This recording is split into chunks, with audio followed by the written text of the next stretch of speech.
आजकल जो चल रहा है आप सब देख रहे हैं। अभी याद होगा आपको, कुछ समय पहले मध्य प्रदेश में एक बड़े नेता हैं शाह, जिनका नाम है विजय शाह।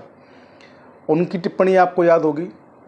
कर्नल सोफिया कुरैशी पर की गई टिप्पणी आपको याद होगी। उसके बाद से जिस तरीके का माहौल बना, जिस तरीके से उनको बार बार माफ़ियाँ मांगनी पड़ी, सब आपको याद होगा।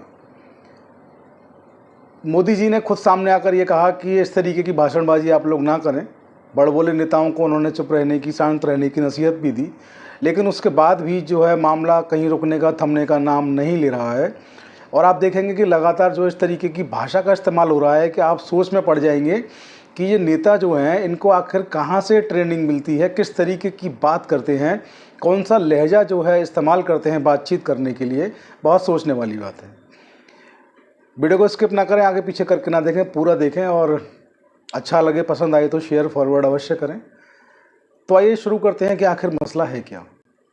मैं आपको बता दूं, मसला जो है एक डिस्ट्रिक्ट कलेक्टर से जुड़ा हुआ है, एक आईएएस अधिकारी से जुड़ा हुआ है। एक आईएएस अधिकारी, एक महिला आईएएस अधिकारी, उस पर एक मुस्लिम महिला आईएएस अधिकारी का ये मसला है। उसको लेकर के भाजपा के एक बड़े नेता ने जिस तरीके से टिप्पणी की, बहुत ही कहेंगे कि गैर जिम्मेदाराना तरीके से उन्होंने जिस तरीके से जिस भाषा का प्रयोग किया, उसको लेकर वो फंस गए हैं। हाई कोर्ट तक से उनको राहत नहीं मिली है। एफआईआर दर्ज हो चुकी है। मुश्किलें लगातार बढ़ती जा रही हैं और आईएएस एसोसिएशन जो होती है वो भी उनके खिलाफ आ गई है। तमाम मसला जो है बहुत इन्फॉर्मेटिव है। तो आइए वीडियो को शुरू करते हैं। तो मसला जो है, सोशल मीडिया पर जो कुछ भी चल रहा है, पहले वहाँ से आपको थोड़ा सा मैं ब्रीफ कर दूँ। Social media, electronic print media हर जगह मौजूद है सिवाय टीवी चैनल्स के। टीवी चैनल्स पर पता नहीं क्यों इस तरीके की जो खबरें होती हैं वो नहीं दिखाई जाती हैं। जब बहुत ज़्यादा वायरल ये खबरें हो जाती हैं, उसके बाद टीवी चैनल्स पर इनको जगह मिलती है। तो अभी टीवी चैनल्स पर नहीं है, लेकिन सोशल, इलेक्ट्रॉनिक और प्रिंट मीडिया में आप देखेंगे तो आपको नज़र आ जाएंगी।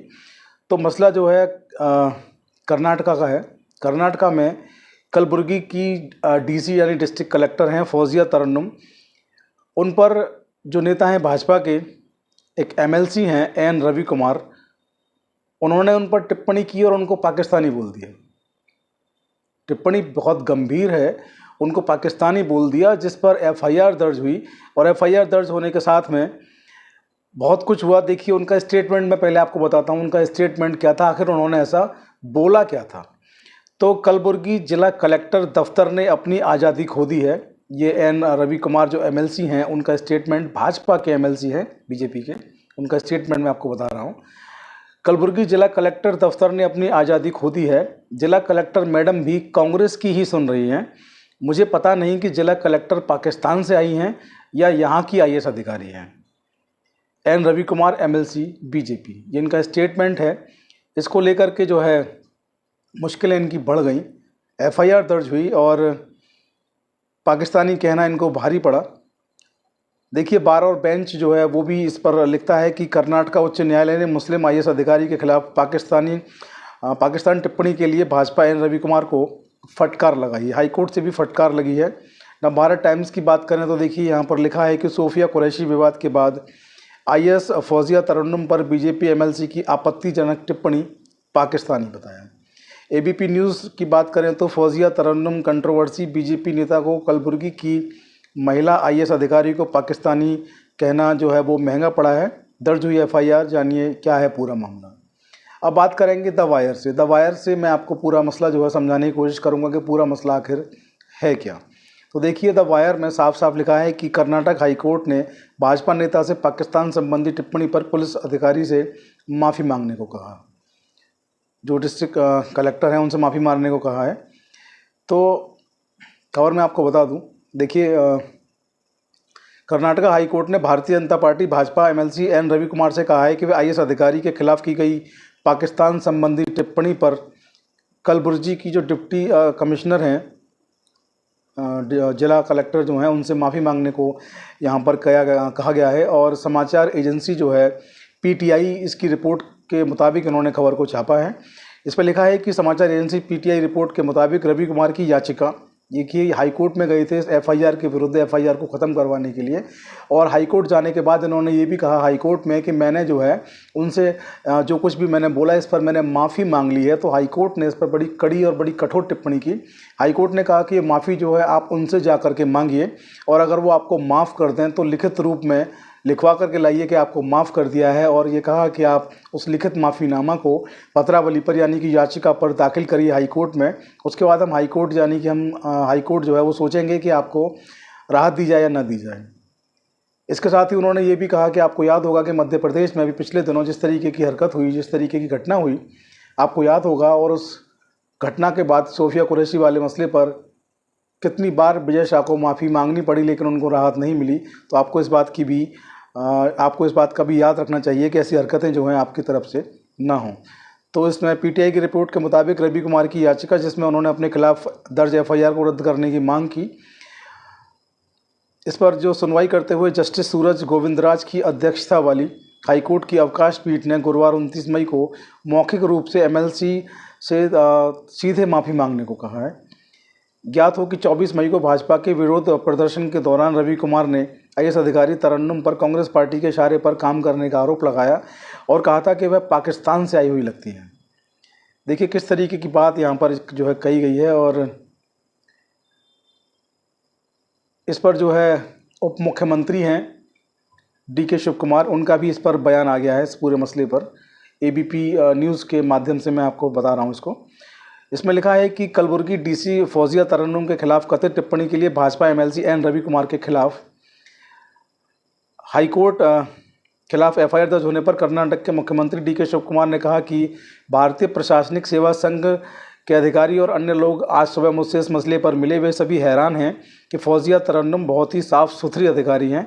एक महिला अधिकारी के प्रति वह उनका सम्मान है। सरकार ज़रूर कार्रवाई करेगी और मैं भाजपा अध्यक्ष और केंद्रीय मंत्रियों से इस बारे में स्पष्टीकरण जो है वो मांगता हूँ।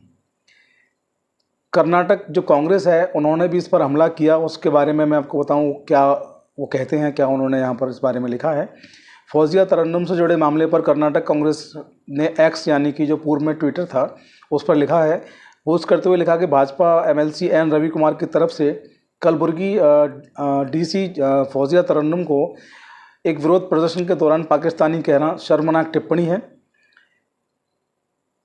कर्नाटक आईएएस अधिकारी संघ ने इस बयान की निंदा की। राष्ट्रपति की ओर से सम्मानित एक आईएएस अधिकारी जो होती है वो सम्मान की हकदार होती है, ना कि गाली की हकदार होती है, ये उन्होंने लिखा है। यहीं पर देखिए एबीपी लाइव ने जो है एक जो ट्विटर का एक स्क्रीनशॉट भी यहाँ पर उन्होंने लगाया है अपने इस पोस्ट पर।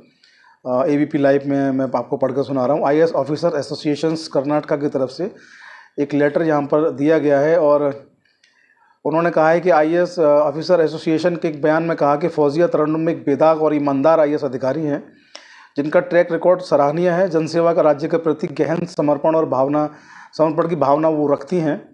एन रवि कुमार की तरफ से उनके खिलाफ की गई टिप्पणी निराधार, अनुचित और पूरी तरह से तर्कहीन है। इस तरह के भड़काऊ और झूठे बयान न केवल प्रतिबद्ध लोक सेवकों की गरिमा को ठेस पहुंचाते हैं बल्कि उनको मानसिक आघात भी देते हैं। तो देखिए आप सोच करके देखिए कि आज देश में क्या हालत हो गई है।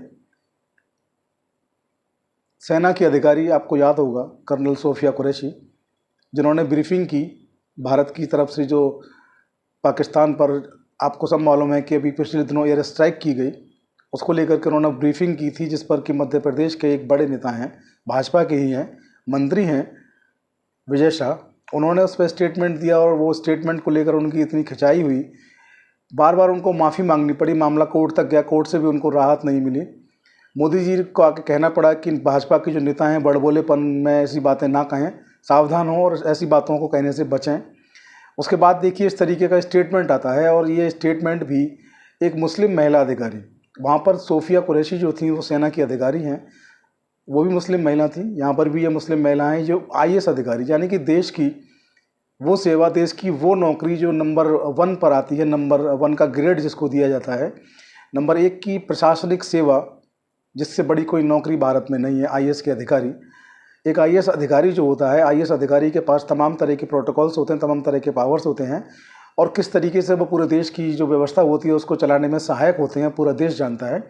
उनको सम्मान मिलना चाहिए। और ऐसी अधिकारी जिनको कि राष्ट्रपति द्वारा सम्मान पहले भी दिया जा चुका है, ऐसे अधिकारी के प्रति इस तरीके की टिप्पणी करना और ये कहना कि वो लगता है कि पाकिस्तानी है, पाकिस्तान से आई है, हाई कोर्ट जाते हैं, एफआईआर दर्ज होती है, एफआईआर से बचने के लिए हाई कोर्ट जाते हैं और हाई कोर्ट ये कहता है कि आप जो है उनसे जो माफ़ी आप मांग रहे हैं, जो आप कह रहे हैं कि माफ़ी जो है उनसे माफ़ी हमने मांग ली है पूर्व में, ये माफ़ी जो है आप उनसे व्यक्तिगत जा करके मांगिए, व्यक्तिगत माफ़ी मांगने के बाद उनसे लिखवा करके लाइए, उसके बाद याचिका पर उस माफ़ी को दाखिल कीजिए, उसके बाद सोचेंगे कि आपके साथ क्या किया जाए, आपकी याचिका का क्या किया जाए। तो हाई कोर्ट का बहुत अच्छा एक्शन, क्योंकि हाई कोर्ट जो है आप सबको पता है इस वक्त सुप्रीम कोर्ट में जो सीजीआई हैं पीआर गवई साहब न्यायप्रिय हैं, न्याय को सर्वोपरि रखते हैं, और न्याय को सर्वोपरि रखने का नतीजा है कि हाई कोर्ट से इन महाशय को भी राहत नहीं मिली है और राहत मिलनी भी नहीं चाहिए। आप देखिए देश जो है वो बिल्कुल जिस तरीके की संविधान में अनुच्छेद दिए गए हैं, संविधान जिस तरीके की आज़ादी और फंडामेंटल राइट्स की बात करता है, ये पता नहीं कौन सी किताब पढ़ के आते हैं, संविधान की बिल्कुल जो गरिमा है उसको तार तार कर देते हैं और इस तरीके के भाषण देते हैं, इस तरीके की मतलब एक वरिष्ठ आईएएस अधिकारी के लिए ये कहना कि पाकिस्तान से आई हैं बहुत शर्मनाक है। इनके बयान की निंदा भी होनी चाहिए, लेकिन हाईकोर्ट ने भी इनको राहत नहीं दी है। ये अच्छी बात है, हाईकोर्ट के इस कदम का स्वागत होना चाहिए। अब देखने वाली बात यह है कि जिन महिला आईएएस अधिकारी के लिए इन्होंने टिप्पणी की है कि वो पाकिस्तानी है, उनसे व्यक्तिगत जा करके माफ़ी मांगते हैं कि नहीं मांगते हैं, और उस माफ़ीनामा को पत्रावली पर दाखिल करने के बाद हाईकोर्ट जो है इनके प्रति किस तरीके का रुख जो है अख्तियार करता है, कोई राहत मिलती है या नहीं मिलती है, ये देखने वाली बात होगी। जो भी उस पर अपडेट होगा उससे आपको अपडेट ज़रूर कराएंगे। लेकिन मैं यहाँ इस मंच के माध्यम से ये भी कहना चाहूँगा कि देश में सभी धर्म जो हैं वो समान हैं, सभी धर्मों का सम्मान करना चाहिए, और जो लोग देश की सेवा के लिए आगे आए हैं उनका सम्मान सर्वोपरि है। चाहे वो कर्नल सोफिया कुरैशी हों, चाहे वो आईएएस अधिकारी तरन्नुम हो, किसी के भी प्रति किसी को भी पूरे देश में किसी को भी इस तरीके की भाषा बोलने का अधिकार नहीं है। सब व्यक्ति, जो भी व्यक्ति इस देश के नागरिक हैं, उन सबको अपने अधिकार और अपने कर्तव्य भी पता होने चाहिए। अपने अधिकारों को जानते जानते अपने कर्तव्यों को भूल जाते हैं और इस तरीके की टिप्पणी करते हैं जो देश की एकता और अखंडता पर भी प्रहार करती है। ऐसे लोगों के प्रति हाईकोर्ट और सुप्रीम कोर्ट की जितनी भी अदालतें हैं उनको भी कठोर कार्रवाई करनी चाहिए। तो आज की वीडियो में इतना ही। आप लोग वीडियो को शेयर करना ना भूलें। जय हिंद, जय भारत।